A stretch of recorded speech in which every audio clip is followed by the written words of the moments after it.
Welcome back to the weighing room, brought to you by the Winners Enclosure. You are joined with myself, Hannah, and Frankie, and we're going to be taking a look at the racing this week. It's going to be an exciting week. I say that every week, but let's be honest, every week of racing is exciting. But of course, this week we are looking at Huntington, Cheltenham, Doncaster, and lastly, we're going to head over to Ireland on Sunday, I do believe, for Naas as well. So we've got lots to get through today, especially we do have the trials day at Cheltenham. Some big names, some big horses, and nice to see some prep runs as well for the festival coming up, which is going to be good. So yeah, I mean, I'm just going to quickly briefly talk about last week's racing with Shiski and Frankie. Oh my goodness, I'm sure you agree, after watching the reruns, even the next day, goosebumps. Absolute goosebumps. Everything that you wanted, wasn't it? Yeah, everything that you wanted. And it's, do you know what? The perfect thing is it wasn't a demolition job, or it wasn't too far either way. So we do still have a competition on for the champion chase. I would have been disappointed if one horse had won really well and you could confidently say at Cheltenham, this horse will definitely win. But we do still have a race on. So not only did we get such a brilliant race last weekend, we've still got that competition and that rematch to look forward to at Cheltenham. We do, and I have to say, First Flow did a good job as well. I mean, it's funny because even when you watch the reruns, you know exactly what's going to happen. But at that point, you know, when you thought Energme was going to win, and then Shiski just firing through, it was absolutely brilliant. And I even got quite teary because it was so fantastic. And actually, I think it took till Tuesday when I was just still like, oh my goodness. So, you know, it gets us even more geared up and excited for the festival. But anyway, let's crack on with this weekend's card. So we're going to start at Huntington, the 14:35, which is the Mare's Chase, ridden over 2 mile, 3 furlong. And I am going with Vienna Court. Now, I'm just going to quickly check to see what the Winners Enclosure have gone for. And I do believe they have gone the same. Yes, they have. So we are both agreeing on this horse. It's a much improved horse, and it will be going for a winning hat trick, hopefully. So after her chasing debut, she didn't impress much last season, but now she's on much better form. She won the handicap chase at Cheltenham, beating Simply the Bets, and it was a 16 runner field over 2 mile 4, and she was priced at 10 to 1. So she moves to the listed race. It's a 5 runner field, and I think she is going to win with ease. I put Sure to Be favourite to win. I think she is actually. I haven't even checked the card. I can in a second. But odds on you. Yeah, I really like the look of this horse, and I think it's going to go well. Sam Twiston Davis rides, and yeah, I'm going to agree with the Winners Enclosure here. Frankie, what about you? I'm going to be brave, maybe stupid. Go against it. Vienna Court is 4 to 5, or 4 to 6. Looking at it now, and rightly so. You know, it's a rapidly improving horse. The only thing that maybe sways me in my selection in Mascada, one, it beat Vienna Court by about 9 lengths in a listed race at Bangor. And secondly, the races that Vienna Court has been winning have been handicaps, and you could argue maybe it's been quite well weighted for those handicaps and coming back into listed company, back against Mascada, which beat this horse in a listed race last time. Could have a chance at 3 to 1. I kind of going for the value pick here, but there's no arguments that Vienna Court is rapidly improving and looks a good horse and is probably deserved favourite. But I think that Mascada is overpriced. Definitely has a chance, and another vote in his favour is trainer and jockey are in bang form at the moment with a 33% strike rate last 2 weeks, which is pretty hot. So I'm taking the price on Mascada. I'm being brave. So in the 150, the juvenile hurdle at Doncaster, the Winners Enclosure selection is 6 feet apart for Joseph O'Brien. I'm going to give 2 here. So we'll have 3 different horses that we've all selected in what is a competitive juvenile hurdle. The first being the favourite in White Pepper. A little bit of form tying in with the second favourite. White Pepper actually got beat by C Sessions, the second favourite, but was slightly unlucky. Got bumped, I think, around 2 out and didn't finish that strongly. Since then, went on to win a race, the favourite. So has improved since that race against C Sessions. And if you look, there's a little bit of form as well. It loosely ties in with Phil Daw, obviously favourite for the Triumph Hurdle.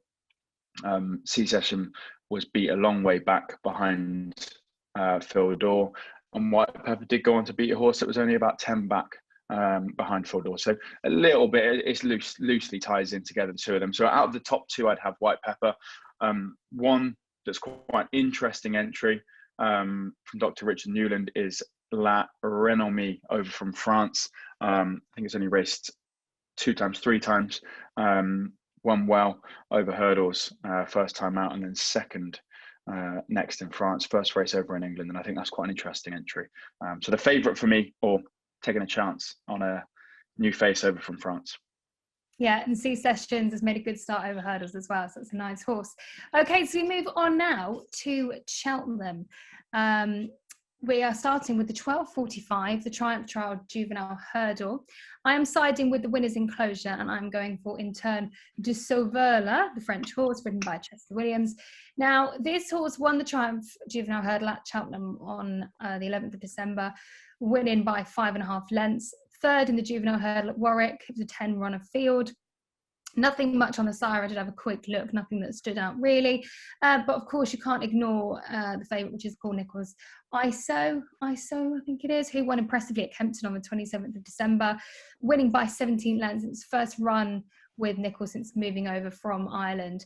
But the horse that myself and the winner's enclosure are going with wears headgear as well. Frankie, what about you for this race? I feel like you're ganging up on me this week. Or maybe I'm just giving some braver selections. To be honest, this is a favourite that I'm giving him, Pied Piper, for Gordon Elliott. He always has a couple of nice horses heading towards the Triumph, and with this being the Triumph Hurdle, he's definitely got a strong hand in Pied Piper. It was rated, I think, 101 on the flat. Took well to its hurdles first time, beating a very short price, I think 4-9, Willie Mullins' favourite that took a similar route running in the flat in France, and then first time out over hurdles.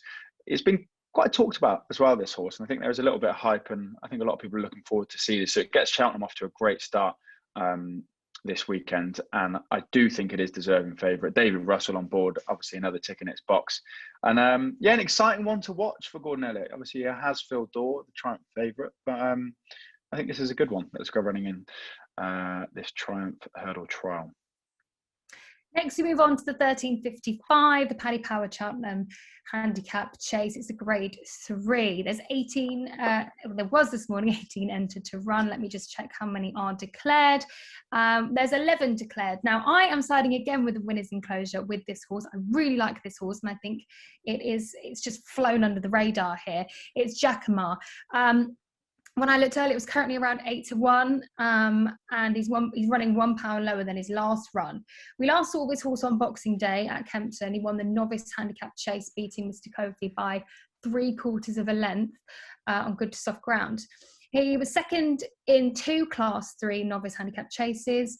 Back in the Rising Stars Novice Chase, the grade 2, he finished 3 from 3, but he didn't make any impression in that race. And that was the week all eyes were on Brave Man's Game, but we didn't even end up seeing him running. So I think that horse just kind of gone straight under the radar. But he's gone well in all the handicaps before, and you can't really go wrong with his recent form. He wears a tongue strap. He hasn't run at Cheltenham since his hurdles campaign in 2019-2020 season.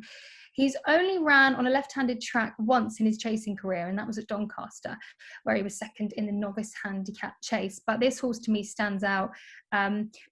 Normally I do go a bit rogue anyway. But yeah, I do agree with the winner's enclosure with this horse. Frankie, what is your choice for this race? I'm giving a rogue one again. What more? Hasn't ran since the 28th of November 2020.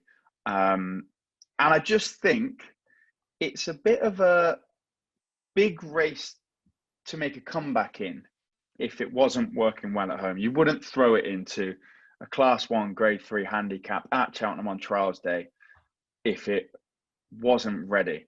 I might be wrong, but I think that says something in itself. It hasn't ran since November 2020. They're making a comeback in a decent looking handicap. And given its break and maybe how it finished, actually its mark was rising.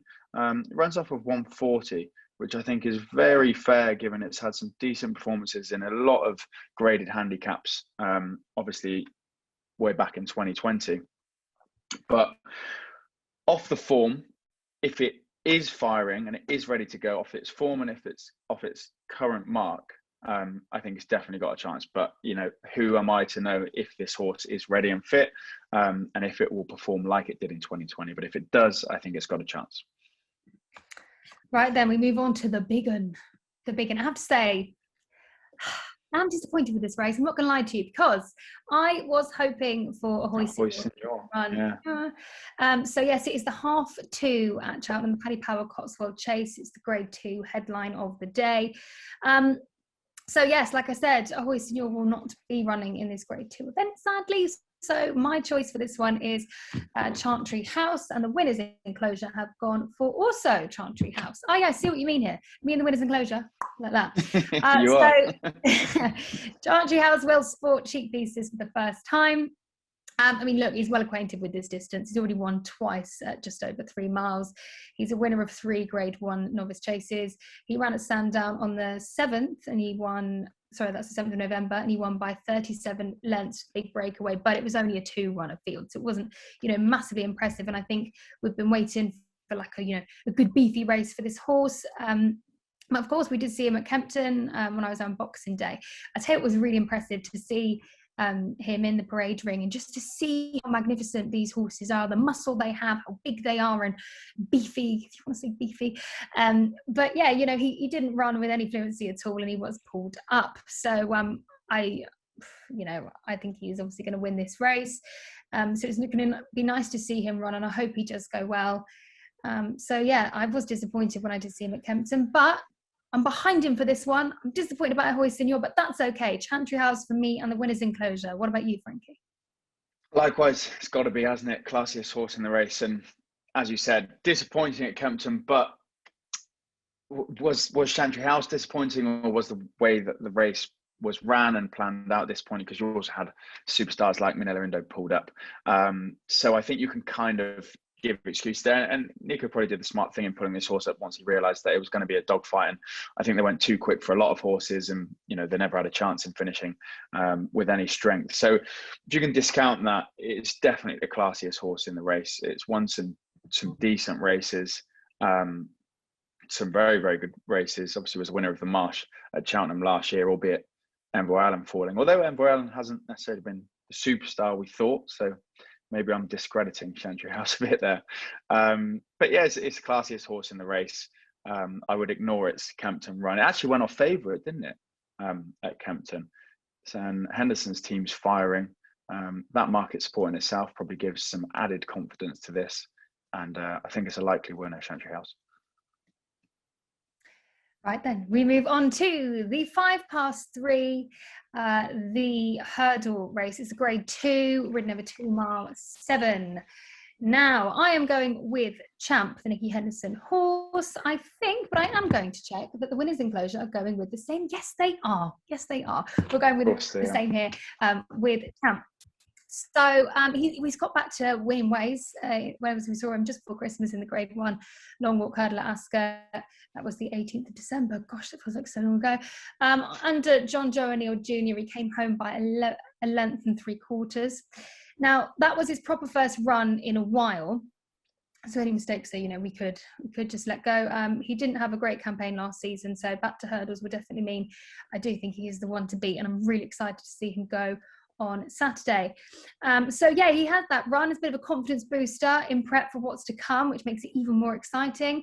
What I like is the little bit of a backstory we've got going on here. So I was reading that Champ is named after Sir Anthony McCoy, and John Joe O'Neill Jr. looked up to him growing up. So, you know, it would be nice for him to win much more on this horse. We all love a backstory, don't we? Yeah, I mean, I think you're going for the same for this horse, but he's a great horse. And I was reading as well that nothing is actually set in stone after this race. So once we've had this race, then we'll know more where he's going. But yeah, I think most people will be thinking the same. Excited to see him run. So yeah, that's myself and the winners enclosures choice, Champ. Yep, likewise, can't not. I love this horse, and it's, in my opinion, the best horse in the race. And I think it's got a very, very strong chance in the stayers if it goes. I think you'd like to think they're going to send it to the stayers, having this entry here. I'd say it's nearly nailed on rather than going to the Gold Cup. And On that, I was saying, I think maybe they were clinging on a little bit longer than you might have with another horse. Obviously, because it's nicknamed after AP, it's owned by JP, it's trained by Nicky, this big horse with this superstar name. And I never thought it took to fences that well. And maybe they were just pushing and pushing and trying to get it to be a Gold Cup horse, because it is such a machine. It doesn't jump that fluently. And this might be the turning point where they say, actually, let's just send it back over hurdles, does its best work over hurdles and win some nice races. You know, you're not arguing if it wins the stairs at Cheltenham. So yeah, I think it's 4-9 for Saturday. I'm excited to see it. Fingers crossed no one gets close, because I'd be getting very excited about the stairs. If there was a danger, maybe Paisley Park, but he was beaten and had a very busy season compared to Champ. But I'm a big fan of Champ. I think it'll win, and I'd love to see it win this and then go on to the stairs. I think there's a good bunch of horses in there to watch. And what's so exciting, like I said before, we've got some great names to look at on Saturday. Anyway, we move on to the 340 at Cheltenham still, the Grade 2 novice hurdle. There are not 11 entered to run anymore. Let me see how many are declared to run. There are 6 declared to run. Now, I am going for Hillcrest. I want it to be a bit different, but the winners in closure are going for Balco, Coastal, Nico de Boinville rides, Nicky Henderson trained. I think, there was 2 here where I was umming and ahhing. I was actually umming and ahhing between Hillcrest and a different kind. But let me talk about Hillcrest first. So it's 3 from 3 over hurdles. Its campaign began at Aintree on the 6th of November. He won the National Hunt Novice Hurdle. He stayed on really well in that race. His last race was on New Year's Day at Cheltenham, where he won the Ballymore Novice Hurdle and he beat I Am Maximus. So we know he runs well at Cheltenham already. He's only raced on a left-handed track so far in his hurdle career, but obviously Cheltenham's left-handed, so not a problemo. He steps up to Grade 2. Now, where I've put about a different kind, he's also won 3 from 3 of his hurdle starts. It will be his first time at Cheltenham, but he won with ease at Catterick in the 2 mile 3 novice hurdle. It's nice, clean form that he's got. But the question is, for me, who will be beaten for the first time? So I was I'm going to narrow over these 2, but I'm sticking with Hillcrest, the 7-year-old, in the colours of the late Trevor Hemming. Frankie, over to you. Likewise, I'm sticking with you, Hillcrest. I wonder if Balco Coastal wasn't Henderson horse, would it be favourite? And you could have made the same argument when Hillcrest beat I Am Maximus, which was definitely no fluke, because those 2 went clear of the rest of the field at Cheltenham. So that run shouldn't be, people would be quick to say, or maybe I Am Maximus wasn't as good as we thought, but they did go clear of the field, and Hillcrest still got the job done quite nicely. And I'd maybe make the same case again, that Hillcrest should be favourite and the Henderson horse should be behind him in the market. So I'm going to go with Hillcrest again. Looked a real nice horse when it won at Cheltenham last time. Won at an absolute price, which I wouldn't ignore because I tipped it up last time, is Ben Pauling horse, Harper's Brook. It's 20-1, it's bottom of the market. But it was unlucky last time. It was actually travelling really nicely when the horse in front flattened the hurdle, and then it just didn't jump it. Not that I had to jump it, it was flattened, but didn't jump it with any fluency. Went up and down in the air and then plodded along for the remaining couple of furlongs. So I might have a fiver on Harper's Brook at 20-1. But yeah, I think Hillcrest is a smart horse, and I think it should probably be favourite. This is the beauty of horse racing. Anything can happen. Anything can happen. Horse doesn't know its price, eh? This is true. This is true. Now we're going to head up north, and it's over to you, Frankie, because we're going back to Doncaster. We are getting started with the 1:35 Lightning Novices Chase. Lightning quick novice chasers. The winners enclosure selection is 3rd time lucky. And I'm being brave again. I'm not going to go 3rd time lucky. I'm going to go Do Your Job for the Scudamores. And I might be crucified for saying this, but did we all get carried away with 3rd time lucky's 2 runs at Cheltenham? No. Not because of how it, or because of how it jumped. Sorry, it won very well. Didn't be an awful lot, but it just looked a dream when it jumped. And did that mean we thought it's maybe slightly better than it is based on its jumping? There's actually no argument that it took the chasing magnificently, and it was, you know, everyone thought, bloody hell, this horse can really jump. But then when it came up against some slightly stronger opposition, everything went well. It jumped well, ran out in front, which it likes to do, and then didn't really find a lot behind. Obviously, some very good horses. Edwardstone, obviously second favourite, and seems to be improving with every run for the Arkle. But have we got carried away with third time lucky from those two performances at Cheltenham? That's my only question. And do your job's done absolutely nothing wrong. Was a decent hurdler. Took to fences, maybe not as stylishly as third time lucky, but has been chasing well. It did run, it fell when it was up against Edwardstone, I think. But it's got it was 10 lengths back behind Edwardstone, which is probably another, I think third time lucky was maybe 17-20 behind Edwardstone. So off of that, you might have it over the two. But yeah, I just think maybe we got carried away a little bit with third time lucky, and do your job is definitely not one to be discounted. Good hurdler, took to chasing well, could just follow in behind and pick third time lucky off. I'm guessing you're a third time lucky fan. Yeah. The mighty Shishkin won this race last year as well. So yeah, yes, myself and the winners enclosure are with third time lucky. I know what you're saying. Did we all get carried away? Probably. I was saying no, but maybe yeah, because, you know, after its first run over fences, I think it was so exciting, and I like to say it looked so good. Yeah, you know, and I said the phrase "ping like grasshopper." It did ping, and it was very neat and tidy jumper, neat and tidy knees. But anyway, he is up to just over 2 miles, but he's down in grade to 2. Like you said before, we've already seen him run. Those 2 impressive wins were impressive, and you know, I think everyone jumped on the bandwagon and was like, "This horse is great." And then, yeah, so the second time that we saw him again was at Cheltenham. So we'd already had that run at Cheltenham, easy breezy. But he was the beaten favourite last time out, like you said, to Edwardstone, coming third behind Warlord. I thought he could do a lot better, but then it kind of knocked the confidence, I think, off of everyone a bit, like, oh, you know, is he as good as we say he is? But I think he is, and I think, you know, for me personally, I wouldn't just shake him off because of that. You've got a 3-runner field, and I think he's going to go really well again.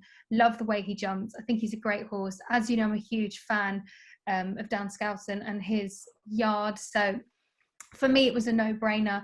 I think he will go well again. And I just think that we shouldn't just shake him off just yet. He's a great horse. And if I had to write a list of 5 horses I want to see in the flesh to cuddle, he'd be one of them. I think he's brilliant. And while you were talking, I did just Google image him going over fences, because he's just such a lovely horse.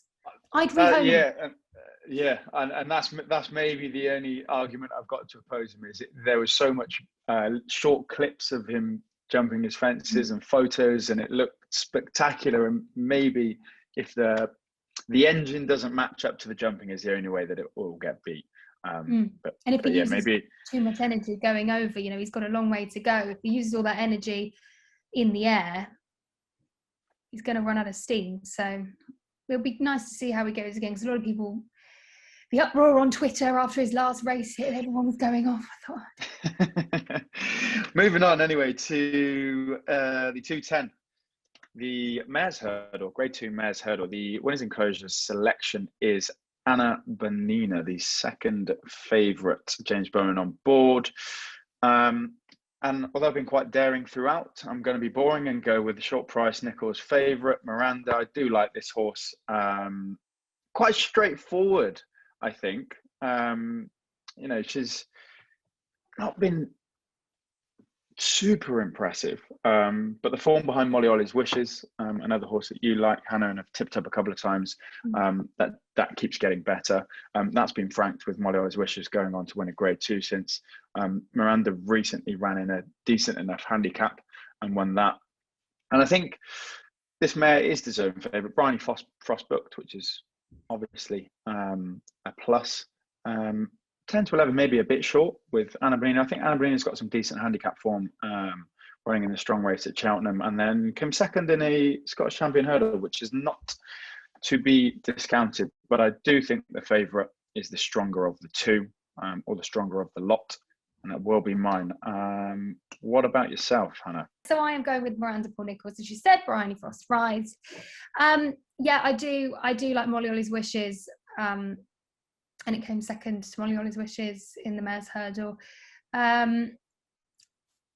This horse has had a 54-day break, and we last saw her on the 6th of December at Ludlow Mares Handicap Hurdle, 1 mile 7. She was joint favourite and she won by a nose, but I think this is the strongest horse in the race. So, if I were to look at another horse, which I do like, because obviously we have spoken about Miranda,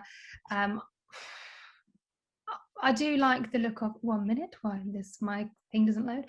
Western Victory for Emma LaBelle. I was looking at that horse as well, but I just think you can't really go wrong with Miranda. And obviously, like you said, with Bryony Frost riding, I just think with her mentality in riding, like, she's so focused and she's such a brilliant jockey that it's just one that's another plus for me, and that's something that I'd look out for if Bryony's riding. I think, yeah, she's fantastic, and I think she's gonna bring her home to win. So I do agree. And her official rating is 146.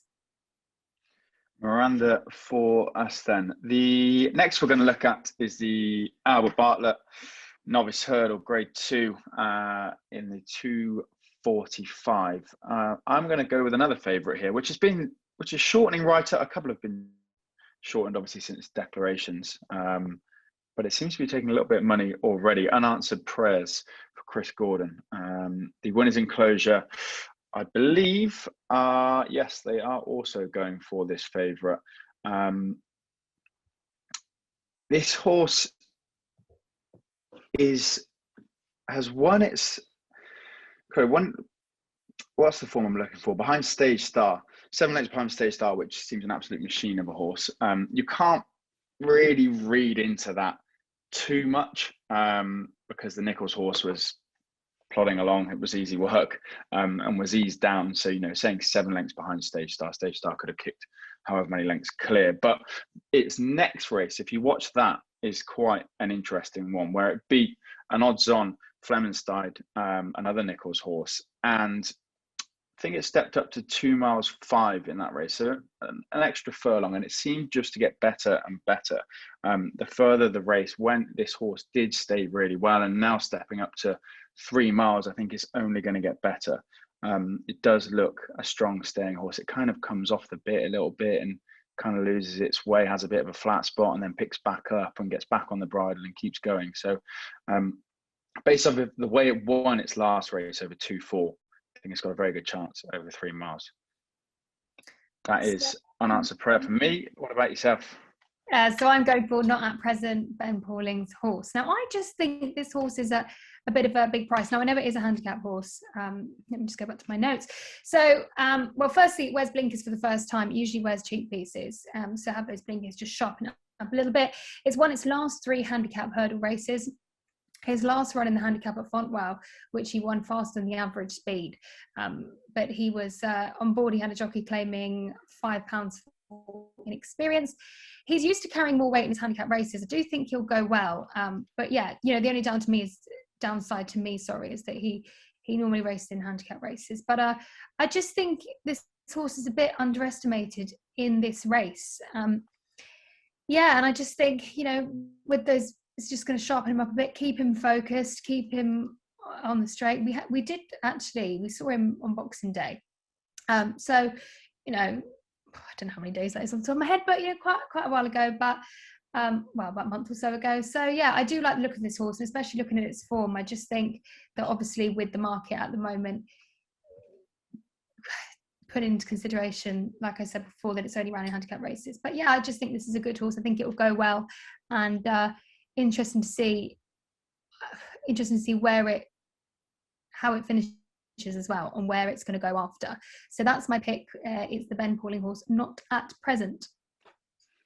Good stuff. Next up, and finally at Doncaster, not finally for today, but finally at Doncaster, the 320 Sky Bet listed handicap chase, a big handicap field. I couldn't not try and find a price in this. It would have been rude to go with a favourite. The Winners' Enclosure selection, they've given 2 in Canelo and Cap Course. Canelo was, I thought giving 3 horses was greedy, but Canelo was one of a selection which I nearly went for. It was winning lots of handicaps last year, and its mark has dropped right back down after some weird racing. I think it fell. I think it didn't see the rider. It pulled up. It's had some patchy form, and the handicap mark has dropped right off. So I think it's got a chance off the weights. Canelo, one of the winners in closure selection. The two I've given, one was the favourite, Fuso Raffles, 4-1 favourite. Just off its last run, it was travelling really, really well, and then slightly blundered at the 8th fence, and then made an absolute mess of the 10th. And between the 10th and the 11th was quite a short distance, so it didn't really have a chance to get back into its stride before taking the next fence. And that period of 8, 9, 10, 11 really kind of set this horse back, and it had to do a bit of work to get back up with the top 3 or 4, and it still managed to finish, I think, 3rd. It's gone down a pound for that, you know, and I think it probably could have won that race without the mistake. So you could say that its mark is working in its favour. So Fuso Raffles, a favourite, but it's a massive handicap. You've got to give a price. Nuts well at 20-1 would be my big each way bet in this. It's won its fair share of graded handicaps. It's definitely, I think it's 22-1 now. I think it's overpriced. It's won a fair share of graded handicaps. The closest race it has ran to this, because this is a step up in trip and it's a question if it stays. The closest race it's ran, I think, was at Aintree on soft ground over 2 miles 4. This is 2.7. It won that going away. Stayed well, one going away, and it goes off the same mark as that in a grade 2, and this is a listed race. So having won that grade 2 off the same mark over only 3 furlongs less, and seem to be staying on well, I think that's got to have a chance. But it's a tricky one. What's yours, Hannah? What have you dug out? Nothing actually interesting. So firstly, I'll talk about Fuso Raffles, just because I think you can't ignore this horse. I mean, what I actually like about these big handicap races, anything can literally happen, and it's always an absolute surprise. But just briefly with Fuso Raffles, I mean, when this horse pops up, I do always catch my eye. I just think I do like this horse. Like I love Nicky Henderson's Yard. I love Dan Skelton's more, I think, but I love the horses he has, so as many I'm sure do. So when he's got one, I'm always like, let me have a look. But anyway, Fuso Raffles, last time out, 4th in the handicap chase at Cheltenham, and he won the Charlie Hall chase on the 30th of October. His seasonal debut was second to the exciting Brave Man's Game at Newbury. But I noted down, I think it's now second favourite, Captain North, Christian Williams, bottom of the weights, will be a big threat. And another one that I like the look out of, I think just going at a price here would be, well, Grand Sancy, the 8-year-old gelding. I think Bryony Frost rides. Let me just check. Mm-hmm. Yeah, this horse, I mean, it's pulled up last time at Ascot, but you know, you always got to think the jockey knows best, and there's a reason for that. And Harry obviously, you know, knew something's wrong, pull up or whatever. I do like this horse. It was 4th at Newbury in the handicap chase where Cap's Course came. It won that one actually. Yeah, this horse was ridden by Harry Skelton. So if I was going to go a bit rogue, I'd go for Grand Sancy, just to be a bit rogue, really. I do think Fuso Raffles will probably come through. But anyway, like I said, what's exciting is anything can happen, and actually then other horses end up coming forward, and it could surprise you. So yeah, I might as well just say all of their names actually, to be on the safe side. We've covered a few, haven't we? We've got a few. If you say enough, you find a winner. But we're slightly in 17 runners. Definitely has a chance, and I don't think they come back for another handicap pretty soon after.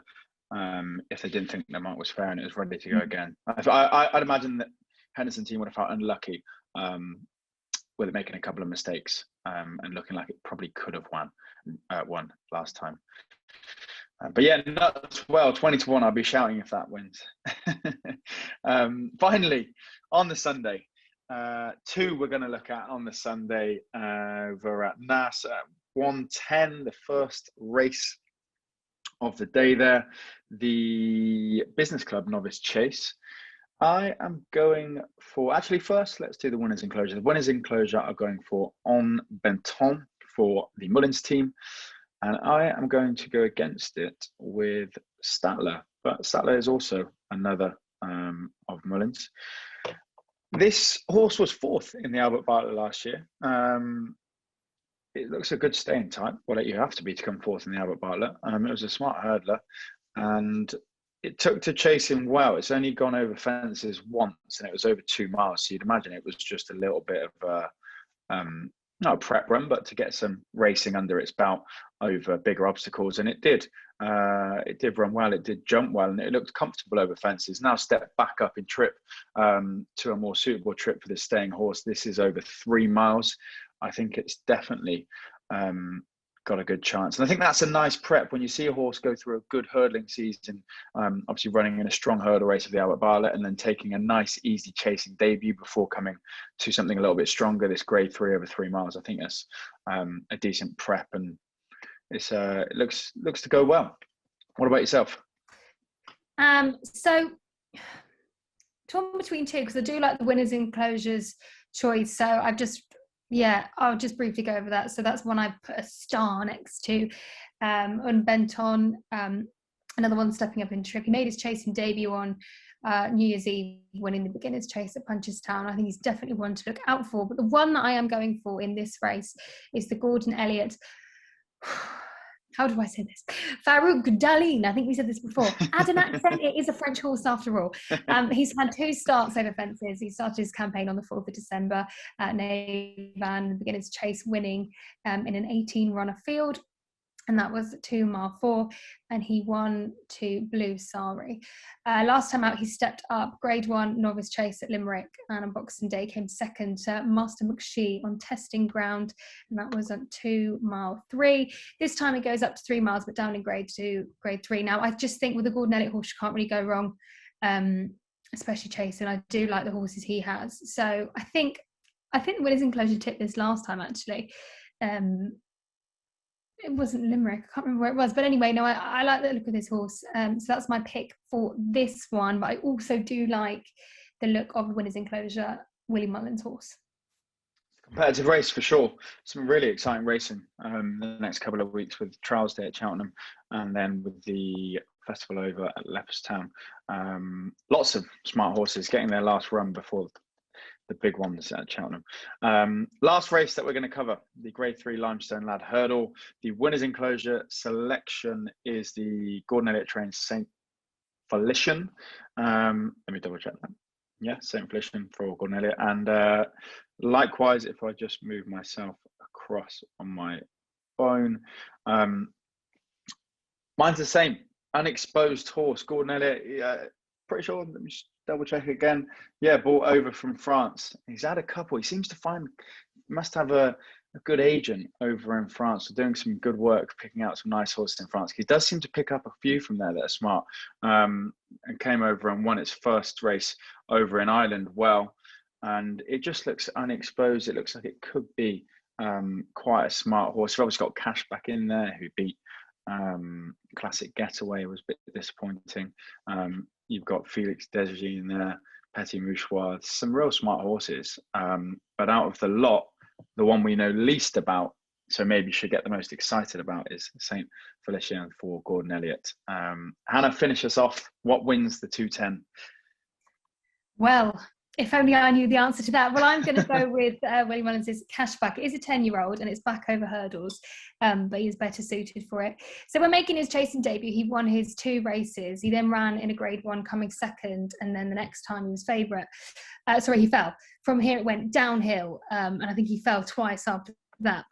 His next appearance, and then last seen over fences last year on the 5th of December, he kept at 1 pace and came 4 from 5. That was the chase that he won comfortably. So Willie Mullins has put him back over hurdles, and most recently I think it was Clonmel, and won. It was a 4-runner field on heavy grounds. It was very testing, and that was a trip of 2 mile 3. 1 mile 7 is the least that he's ran, which is this race. It's the least that he's ran, but he's much more comfortable over the hurdle, so I think he will go well. Willie Mullins also won this race. There we go, tongue twister. He won this race. He won this race You get last that? year. So yeah, despite him being an older horse, I do like the look of him with his form. So I'm going with Cashback. I just thought, actually, Frankie, since I have got a choice for a race we haven't covered, shall I just quickly go over that? Yeah, fire away. Just have an extra one here, guys. It's at Doncaster. And, oh, goodness. Yeah, I think you might just have to type the name in. So it was Fox Hollow. It's the one we spoke about earlier. Gavin it's Cromwell, 5 I'm raced. Yeah, trained by farrier-turned-trainer Gavin Cromwell. Now, the sire to this horse was Westerner, standing at Castlehyde Stud in Ireland. He's a high-class stayer, multiple Grade 1 winner. He also was an ARC runner-up. He's a leading national hunt sire, and he's yet to have progeny excel at Doncaster. So he was bought for €20,000 as a foal, and he's the half-brother to Jetoil, who came second to Constitution Hill at Sandown in the Grade 1 novice herd. Form at all. Yeah, so he makes his debut, and I think could be an Irish winner in this race. And I put a big star next to this, and I thought, oh no, I've covered the wrong race. But I do like this horse, and it's one that I have noted down for Fox Hollow, so it'd be interesting to see how he goes. But on paper, he looks a great horse. But I will shut up now, and that's it. Shall we do it? Should we do a nap? I haven't actually thought about what my nap would be, but should we do a nap? So my nap is going to be. Sorry, my nap is going to be the 13.55 in the Paddy Power Cheltenham handicap chase, and I'm going with Jacquemart. Myself and the Winners Enclosure had that pick. I don't know what their nap is, but that is going to be my nap for this week. Could I? It'd be too boring to say champ, so I'll say a nap double, champ and Chantry House. The double back to back for Nicky Henderson. Can't see either of those losing. Good stuff. Well, I think that covers us for the weekend card that we are covering. So covered twice there, but you know what I mean. So hopefully we'll get some winners this weekend. It's going to be a nice, juicy weekend of racing. Looks to look forward to. So from myself and Frankie, that is it for this week, and we will see you next week.